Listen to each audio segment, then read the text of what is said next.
Sénégal, bonjour. Au menu de l'actualité de Tribune quotidienne ce matin, la folle promesse de Pros, la porte du bourreau. Comprenez, monsieur le Premier ministre du Sénégal, à Kaola, et là, ça sent du Djansi Par. Si on en croit Tribune quotidienne, le journal du groupe des médias, en tout cas, d'expliquer un gouvernement qui peine à payer les salaires des maîtres et professions contractuelles, peut-il mobiliser 106 milliards pour les paysans? Bon, la Sonacos aura-t-elle les capacités de 450 000 tonnes? Interroge toujours Tribune quotidienne. Le journal du groupe des médias, en tout cas, de relever l'interdiction des exportations et la taxe annoncée plonge totalement, pour ne pas dire complètement, et voire carrément les paysans dans le désarroi. Donc, la taxe à l'exportation Radim. Voilà en tout cas ce que semble dire Tribune quotidien à propos justement de la situation carabinée de chez Carabinés dans la campagne de commercialisation de la graine. Bon, cette colère des paysans résulte d'un tâtonnement, d'un tchoudéisme, pour ne pas dire d'un tapaléisme des tenants actuels du pouvoir. Et comme tu as dit, tu peux.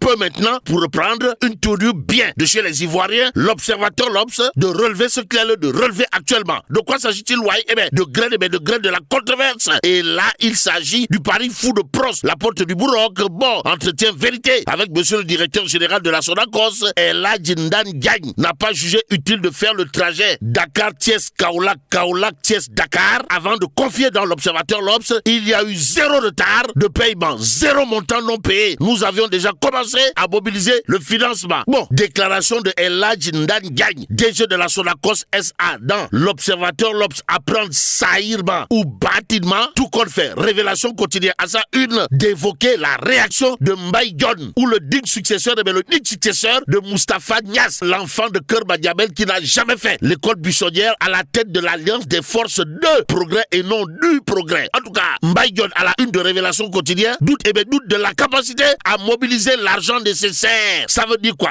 Ça veut peut-être dire, d'après Révélation quotidienne, que pour Mbaye John, la solution de Sawai Pros, la porte du Broc, au sujet de la campagne arachidière Carabinés de chez Carabinés dépasse l'entendement. Pour l'instant, enquête quotidienne de révéler à sa une Ousmane Sonko, Cheikh Diba. Ousmane Sonko, Premier ministre du Sénégal, Cheikh Diba, ministre des Finances et du Budget. Le clash des toits. Waouh. En tout cas, le clash Ousmane Sonko, Cheikh Diba. Voilà le titre qui barre la une de enquête ce matin. Le journal en veut pour preuve la campagne arachidière avec à la clé Sawai Pros, la porte du Broc, qui accuse publiquement son ministre des Finances d'avoir failli dans la mobilisation des fonds. Cependant, Diba, Cheikh, ministre des Finances et du Budget, plaide pour des solutions structurelles et pense que le budget ne doit pas, alors là, pas du tout compenser les défaillances. Bon, désaccord répété, velléité de démission, arbitrage présidentiel, la relation entre les deux hommes, comprenez Cheikh Diba et Ousmane Sonko, n'a jamais, au grand jamais, été apaisée. Que retenir en réalité des réalités dans cette histoire, selon ce que nous livre enquête, à savoir entre Cheikh Diba, ministre des Finances et du Budget, et Ousmane Sonko, Premier ministre du Sénégal, ça ne sent pas bon. Alors là, pas du tout bon. Mais ce qui est bon à savoir est à lire à la une de Wolf Quotidien, le journal. En tout cas, de retenir et faire retenir la camaraderie malmenée à Pastef les Patriotes. Il s'agit de quoi, de Guy Marius Sagna qui attaque frontalement El Malick Ndiaye aussi. Ousmane Sonko, comprenez Pros, la porte du bourreau, cogne Cheikh Diba. Tandis que Wali Diouf Bodian reprend Aldiouma Sow. Suffisant, bien entendu, pour Wolf Quotidien. Wolf Quotidien de nous apprendre que Ndeketeyo, la camaraderie est désormais malmenée pour ne pas dire chiffonnée à Pastef les Patriotes. Quoi qu'il en soit, le Dakarois Quotidien de revenir en long et en large sur les Tolof et les Jafé de l'heure. À l'heure actuelle, il est question d'un scandale. Le Dakarois Quotidien de nous apprendre que Guy Marius Sagna et Thierno Alassane Sall relève un chamalangal économique et financier sur les véhicules des députés, sans oublier l'immense, le gargantuesque train de vie parlementaire, le Ngandi, train de vie parlementaire, renseigne toujours le Dakarois Quotidien, le journal Les Échos, pendant ce temps, d'indiquer nébuleuse dans l'achat des véhicules des députés, des parlementaires, sautent la charge, d'autres se frottent les mains. De quoi s'agit-il, L'As Quotidien, en tout cas, de révéler pour sa part, achat de véhicules de luxe, véhicules baisse poulou, véhicules dernier yourou, c'est-à-dire véhicules dernier cri. Les députés de Pastef, les Patriotes, se déchirent, pour ne pas dire s'empoignent et même se chiffonne. Y a-t-il lieu là, le dit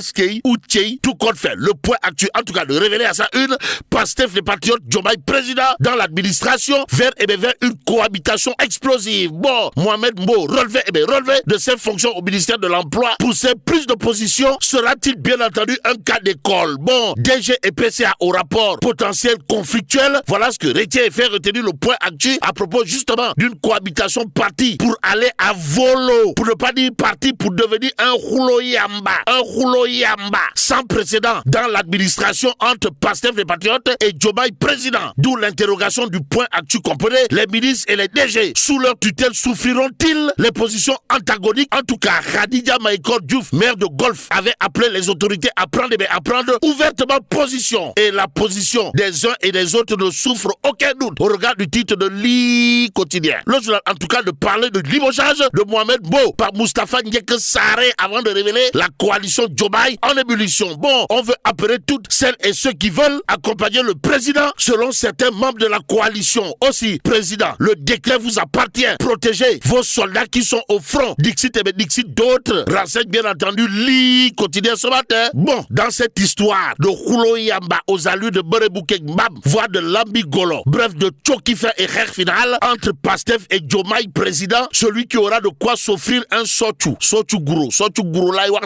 Gourou et à la une de Direct News, le journal en tout cas d'informer, entouré à Mbebes, Cambérène et Bardi, Dr Abdourahmane Diouf s'engage pour de nouveaux challenges. Ou le bug, sommes-nous tentés de dire. Que dire sinon ce que nous livre Tribune quotidien ce matin? Le journal en tout cas de s'arrêter sur la série de visites ministre de l'Environnement. Comprenez Dr Abdourahmane Diouf entre parc paysager de Cambérène, décharge de Mbebes, littoral de Bardi, histoire de relever une gouvernance environnementale intégrée, résiliente et inclusive au cœur de l'action publique. Ce que rend public Source A gravite autour d'une dame qui mérite plus que des applaudissements. En tout cas, à la découverte de maman Agnès Sarr à Tivaouane Peulh, la bâtisseuse d'espoir, c'est le titre de Source A, le journal de renseigner, enseignant de formation, promotrice immobilière par engagement social. Agnès Sarr a fait de l'accès au logement une cause, presque un sacerdoce. Depuis près de 20 ans, cette mère de 5 enfants se bat pour offrir un toit décent aux femmes de ménage, longtemps oubliées dans les politiques de logement. La première cité qui porte son nom a été le fruit d'un véritable parcours du combattant, confie-t-elle à Source A, le journal d'indiquer, mais le succès attire aussi les convoitises car depuis plusieurs années, Agnès Sarr